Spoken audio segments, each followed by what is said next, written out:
Hey everybody, it's Jeremy Osterberger with Bic Magazine. Today I'm joined by Lanier Young, Executive Director of the Wheelhouse, and Whitney Strickland.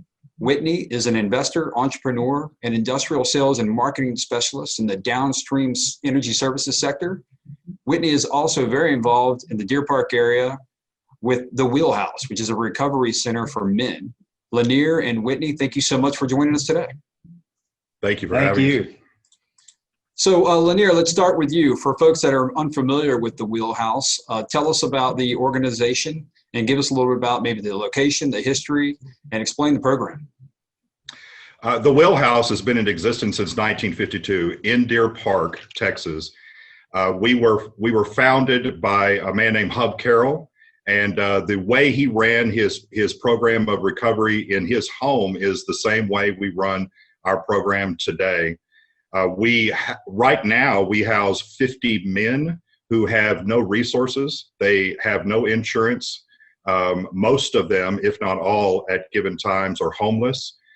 They stay for 30 days at no cost. We are a nonprofit. We offer no cost for 30 days for men who want to recover from their addictions to drugs and alcohol. And then we have a second phase of our program, which allows men to transition into residential living. And they are able to come and go looking for a job, securing employment. It's at that point that we work with them for them to get their IDs back, their bank accounts, their driver's license, their TWIC cards, get them on their feet. And they're welcome to stay as long as needed. We typically see men stay between 60 and 90 days in the residential portion. They pay $82 a week. We have historically, and we still are, very, very well supported by the community, not only the citizens of this town, but also the business owners. We have a lot of, not only do we have a lot of donations that come from individuals and companies and corporations, but we also have a lot of volunteer involvement from our community. We're well supported. Yeah, absolutely, Lanier. And I know that I've participated in some of the events you guys have. For folks that are unfamiliar with those, can you talk a little bit about some of the events that you host throughout the year to support the Wheelhouse? Sure. About a third of our program costs is supported by the rent that the men pay. About a third of our program costs is supported by individual donations. We do not accept any government funding or United Way funding. And a third of our costs is supported by fundraising events. We have a golf tournament. The Wheelhouse Golf Tournament happens the first Friday of May. And that golf tournament has been going on for 32 years. Next year will be the 33rd year. We have a motorcycle run that happens the first weekend of October. And I believe this year was the 13th year. And we also have a theater night supported by the Art Park players here in Deer Park in the summertime.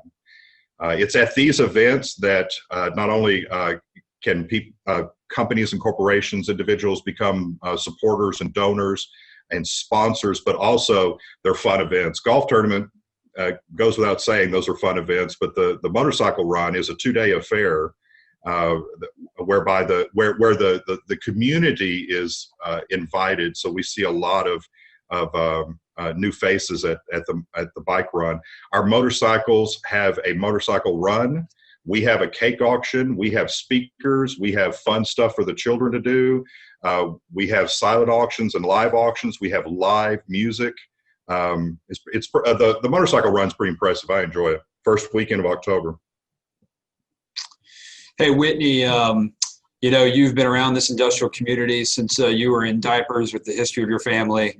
I want to connect a little bit about the demands of this industrial construction and industrial field services sector to the individuals that the Wheelhouse supports, right? So many of this industry is susceptible to addiction and things that are even worse, such as suicide. I was reading a document from the U.S. Centers of Disease Control and Prevention, the CDC, that said that folks in the construction and extraction industries have the second highest rate of suicide amongst workers. So certainly, can you just maybe talk a little bit about some of the factors that contribute to addiction in this industrial community. Yeah, Jeremy, I can tell you from actual experience. So I'm an alcoholic who's been sober for 20 years. And I grew up in this construction business. I grew up working out in those plants, and working in the chemical plants and everything else. And, a lot of it is you make a lot of money, you work a lot of hours, and then you're laid off, so you got a lot of money and a lot of time. And then you get back on a job, and it really is historically been a terrible place for, alcoholics and addicts and promoting that in that business. But I think something like the Wheelhouse is a huge change. I got involved, so I ended up sobering up, and I ended up being a human resources manager at my father's company, which was Altair Strickland. And that's where I really ended up getting involved in the Wheelhouse. And I ended up hiring people out of the Wheelhouse that became my most loyal employees, people that moved up from laborer to now are superintendents and project managers and planners and schedulers. It's just, it is an unbelievable miracle to see the change in somebody's life. And then they come back and they work in our community and help our industry. It's just great. We're right here in the middle of Deer Park, right in the middle of all of it. So, it's helping the whole circle of alcoholism and addiction go away. We're able to get those guys, they come in here, they sober up, they learn how to live life, they get their families back, they get in some jobs with some companies like, I still have quite a few companies in the industry, as you know, Jeremy. So, and I'm still dragging guys out of this house to go work for me. And they're some of the best guys still that I've ever had. So it's definitely a miracle and a dream for our industry.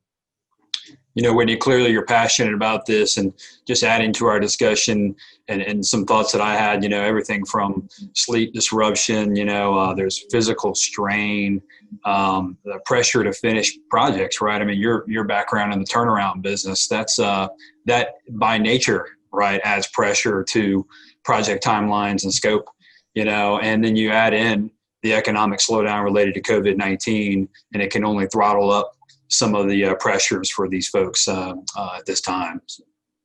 So thank you, Whitney, for sharing a little bit about that. Hey, Lanier, I did want to get into the Wheelhouse, maybe current growth initiatives. Tell us about where the physical facility is now, and what are some of the future plans? We currently have a facility on Helger Street in Deer Park, just off of Center Street, which is close to the Theater Courts building. We've been at this location since 1988, 89.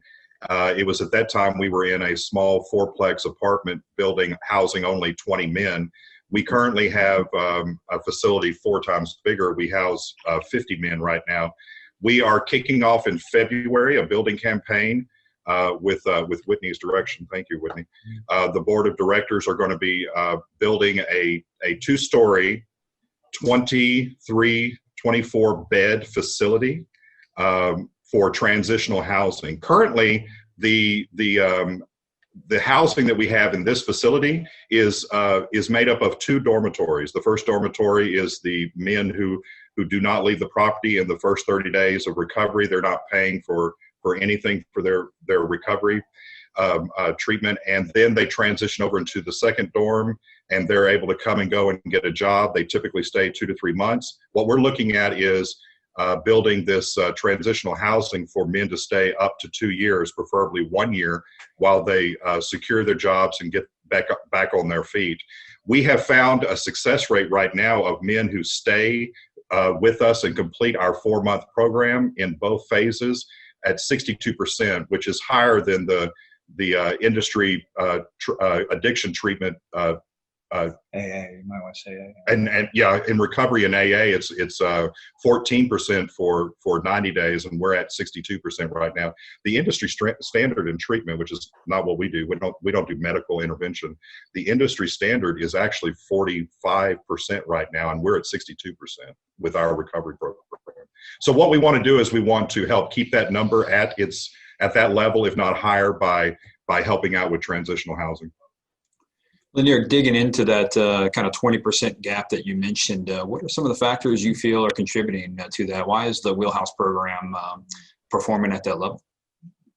We are not a typical medical intervention, nor are we a therapeutic intervention. Mm-hmm. We are a recovery program, which is based on the 12 steps, or is actually the 12 steps of Alcoholics Anonymous started the 12 steps. We follow the 12 steps program of recovery. The 12 steps program of recovery, in a nutshell, centers on the individual doing the work themselves to get out of focus on only themselves and start to focus on the community, start to focus on others, start to focus on developing relationships with those around them, not only their family and friends, but also their coworkers, their employer, which is why typically employers who employ our men find that these men are above and beyond in personality and work ethic. So I think that's what separates us. Instead of us trying to intervene and us get them through their intervene in their recovery, we give them the tools to recover themselves with the 12 steps. Yeah, thank you, Lanier. Good explanation. So Whitney, I'll go back to you. How can other folks like yourself, Whitney, and really anyone in the industrial community, how do they support the Wheelhouse? What is the best way for them to get involved? Well, we have several of the plants and plant managers and things like that have us on their programs to help us. You can go to our website actually and also donate. But with this new campaign on the building we have coming up in February, we're hoping to be able to reach out to a lot of people in the industry, show them, how much we are helping the industry, and hopefully they can help us back and help these men and these families. Because really, every dollar that you give to us goes directly to these men, okay, and directly to helping our community. I mean, this is really changing the world. It really is, and it's a miracle to see. I'd love to have people come down here and just do a little tour. We are open for people to contact us, come down, do a tour of the Wheelhouse. I got to tell you, their eyes will be wide open. Hey, well, Whitney and Lanier, let's wrap up our discussion today. Look, please have us out when the ribbon cutting for the new building takes place. Definitely. All right. Thank you. Thanks, guys. We appreciate everyone tuning in today. Visit thewheelhouse.org for more information and visit bicmagazine.com for more videos. Remember, guys, it's what we do together that counts.